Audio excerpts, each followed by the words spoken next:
والله أنا وانا كدبرتي كانوا بركة ودن دولة بيكا كم أصلا جيبوا كلا دبرتي بيكا ربيسو دي دبيتني أما سرت تيتي دبرتين أنا باس ناجت إيه ورين باسو mana كيسة تجودا إن أرجع بي قدوم أبوس والباس قدوم maali ni hinaaftaati an dubartii wajjin walaanni jedhe fuudhi jedheen garuu yoo inni fuudhe gaafa itti aaru beekaa nama dubartittiin aara durbaa biraa odoo inni irratti ka fuudhu ta'e ni aara ittiin waan ni jedha yookaan isii waa balleessite akka kiyyaa kana waa tolchuu hin beekne bakkuma tokko isii waa balleessite itti aaree oduu ogguudha ihoo biyya kanatti nama dha'uun hin jiru kanaafuu sodaadha masaanuun hin bareedu biyya kanatti biyya Awurooppatitti masaanuu godhatuun hin tolu maaliif poolisan nama qaba. Gaafa na waa balleessee isii dha'ee yookaan na hiruu danda'ani kanaaf sodaa. Raamaa waan ofii barjaarsa qabdi boorii ni beektaa? Boonii. Boorii. Boonee.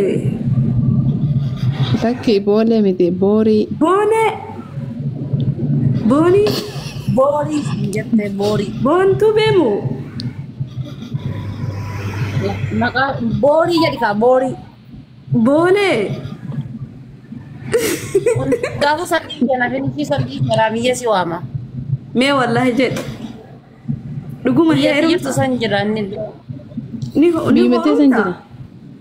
Ati yoo ni horumta? Heerumee ilmoota akka daya. Inshaa. Heerumee ilmoota akka daya jedheeti. Deette hagganaa deette jechuun rabbiin itti siyaagu wallahi ilmoo haga feetedhaan haga qalbiin kee yaadde rabbi siyaa kennu onnee teetillee rabbiin qulqulluu siyaa godhu inshaallah rakkana rabbii tiratti siyaa godhu rabbiin nama warra rabbii beeku nama rabbiin beeku rabbi siyaa kennu laal nama waan ofii jaarsa kee ol baase booriin Rahmaan haa barattu ol baase mee haa barattu.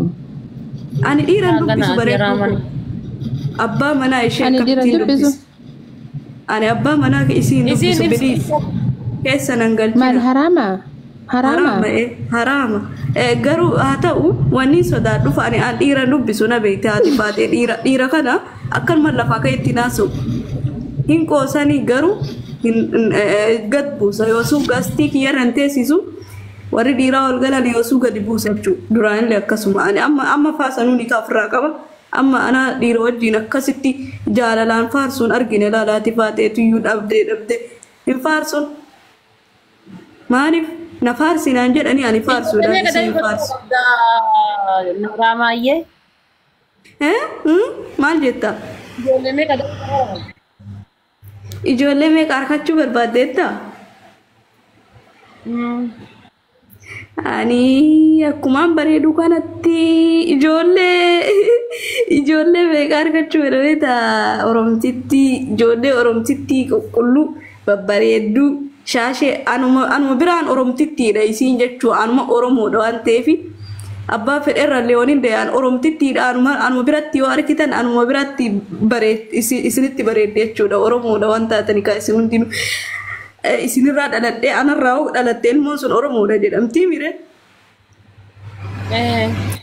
Kanaaf ijoollee 5 akkan argachuu fedha yoo Rabbina dandeessise garuu mitiintimaa kiyya waan ka'ellee natti fakkaatu akkasitti waan ijoollee 5 argachuu danda'u natti fakkaatu garuu Rabbi haa godhu garuu du'aa godhaa malee. Nama tasgabbii qabu irratti hin argadha malee nama tasgabbii hin qabne irraa ilmoon arga. Nama tasgabbii hin qabne kanan gargaarre kan gaafa an dhale ilmoon an gargaarre irraa hin dhalu. Amma kun jaarsi mukeen hojjetan nama hojjetee dalagaa. Ni hojjeta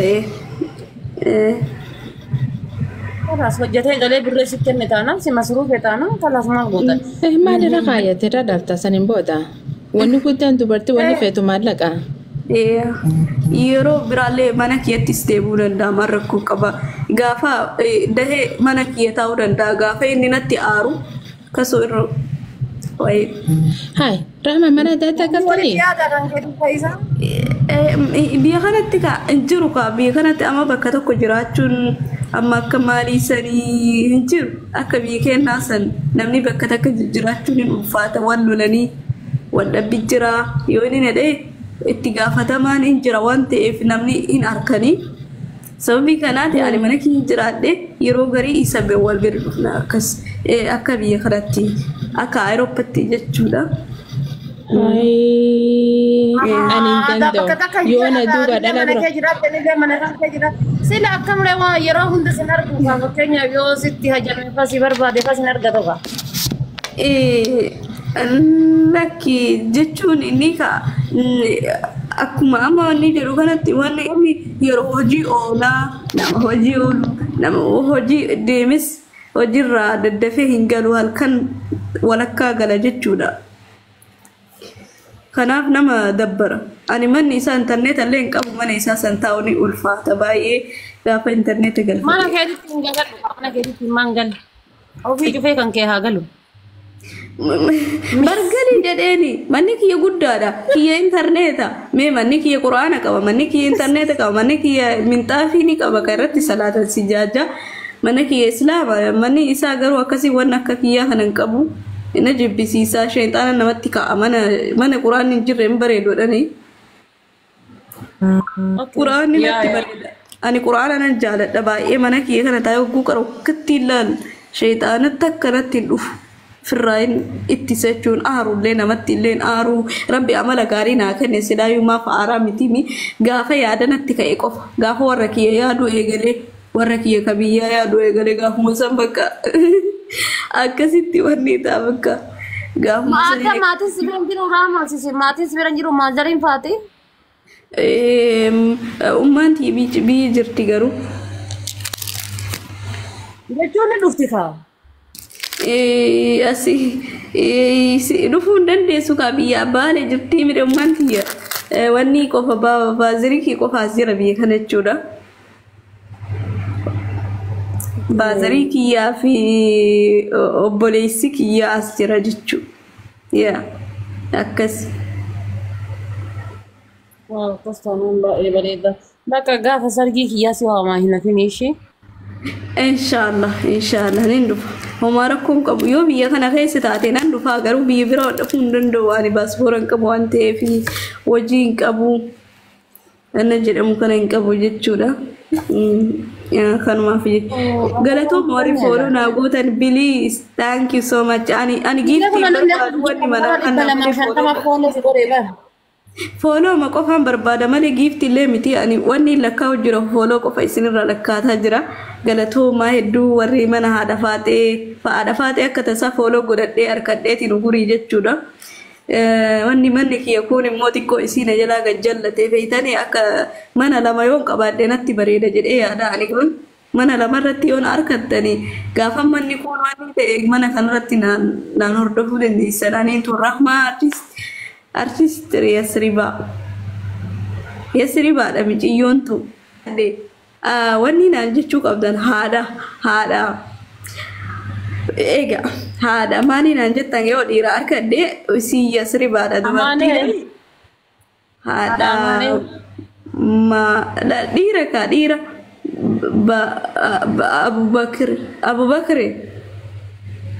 Abubakar haadha Abubakar naan jettan dhiira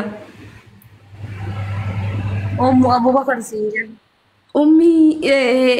Abubakar